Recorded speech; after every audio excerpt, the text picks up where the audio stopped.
భారీ వర్షాలతో మెదక్ జిల్లాలోని ప్రసిద్ధ పుణ్యక్షేత్రం ఏడుపాయల వనదుర్గమ్మ ఆలయాన్ని వరద నీరు చుట్టుముట్టింది. 2 రోజులుగా కురుస్తున్న భారీ వర్షాలకు సింగూరు నుంచి ఉధృతంగా వరద రావడంతో వనదుర్గ ఆనకట్ట నుంచి 59,000 క్యూసెక్ల నీరు దిగువకు ప్రవహిస్తోంది. దీంతో ఆలయం జల దిగ్బంధంలో చిక్కుకుంది. దీనిపై మరింత సమాచారం మా ప్రతినిధి సాగర్ ఏడుపాయల ఆలయం నుంచి అందిస్తారు. మెదక్ జిల్లాలో కురుస్తున్న భారీ వర్షాలకు వరద ప్రవాహం పెరిగిపోతుంది. ప్రధానంగా తెలంగాణలోనే ప్రముఖ పుణ్యక్షేత్రమైన ఏడుపాయల వనదుర్గ ఆలయం జల దిగ్బంధంలో చిక్కుకుంది.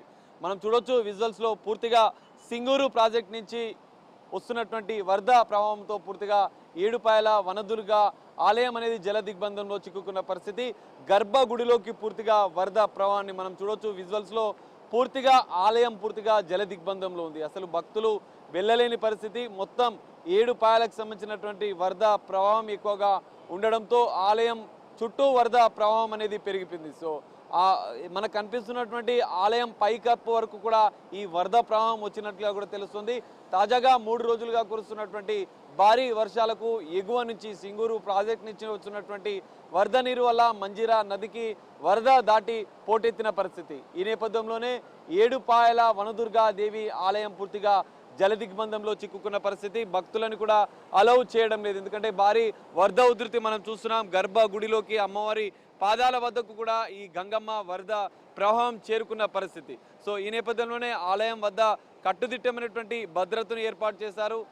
భక్తులు ఇటువైపు రాకుండా బారికేడ్లను కూడా ఏర్పాటు చేశారు. మనం చూడొచ్చు ఆలయం చుట్టూ వరద నీరు పూర్తిగా చేరిపోయింది. మొత్తం ఆలయం పూర్తిగా జల దిగ్బంధంలో ఉన్న పరిస్థితి. ఇప్పటికే అధికారులు కూడా అప్రమత్తమైన పరిస్థితి. భక్తులని అప్రమత్తం చేస్తూ ముందుకు రాకుండా చూస్తున్నారు. సో ఆలయానికి సంబంధించినటువంటి పూజారి ఉన్నారు, ఒకసారి మనం మాట్లాడే ప్రయత్నం చేద్దాం. స్వామి, ఎట్లా ఉంది పరిస్థితి? ఎన్ని రోజులుగా ఈ వరద ప్రవాహం కొనసాగుతుంది? గత 16 రోజుల నుండి అమ్మవారు జల దిగ్బంధంలో ఉంది.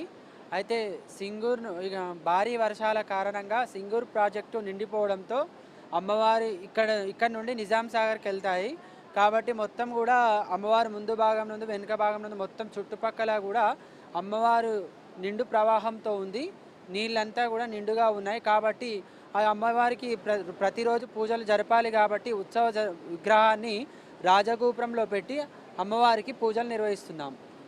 సో ఇప్పుడు భక్తులకు ఎప్పటి నుంచి దర్శన భాగ్యం కల్పిస్తారు? వరద ప్రవాహం ఇంకెన్ని రోజులు ఉండే అవకాశం? అంటే సింగూరు నుండి నీళ్లు తక్కువైతే తప్పకుండా అమ్మవారు దర్శనం అందరికీ అందుతుంది. ఈ నీళ్ళ వర్ష ప్రభావం బట్టి అమ్మవారి యొక్క విగ్రహాన్ని ఇక్కడనా అక్కడనా అనేది తెలుస్తుంది. సో ఇది పరిస్థితి. ప్రస్తుతం వనదుర్గ ఆలయం వద్దకైతే భక్తులను ఎవరిని అలౌ చేయడం లేదు. అమ్మవారి ఉత్సవ విగ్రహానికి మనం చూస్తున్నటువంటి ఈ రాజగోపురంలో ప్రత్యేక పూజలు నిర్వహిస్తున్నారు. 15 రోజులుగా కూడా ఇదే పరిస్థితి ఉందంటూ చెప్తున్నారు. తాజాగా ఎగువ నుంచి వస్తున్నటువంటి వరద ప్రవాహంతో ఆలయం చుట్టూ వరద ప్రవాహం పెరగడంతో ఆలయం చుట్టూ కూడా వరద నీరు చేరింది. పూర్తిగా జల దిగ్బంధంలో పరిస్థితి. భక్తులు ఆ రాజగోపురంలో ఉన్నటువంటి ఉత్సవ విగ్రహాన్ని దర్శించుకుని ఇక్కడికి వచ్చి చూసి వెళ్తున్నారు. సో వరద ప్రవాహం తగ్గిన అనంతరం కూడా భక్తులకి దర్శన భాగ్యం కల్పిస్తామని చెప్పి కూడా ఆలయ పూజారులు చెప్తున్నారు. సో ఎలాంటి ఘటనలు చోటు చేసుకోకుండా ముందు జాగ్రత్త చర్యలు ఇటు పోలీసులు ప్రత్యేక భద్రతను ఏర్పాటు చేశారు. సో వరద ప్రవాహం ఇంకా ఎక్కువగా ఉన్న పరిస్థితి అయితే కనిపిస్తుంది. వరద ప్రవాహం తగ్గిన అనంతరమే సామాన్య భక్తులకు కూడా దర్శన భాగ్యం కల్పిస్తామని ఇటు ఆలయ పూజారులు చెప్తున్న పరిస్థితి కనిపిస్తుంది. కెమెరామెన్ పరశురామ్తో కలిసి Sagar, big TV, Edupayala temple నుండి.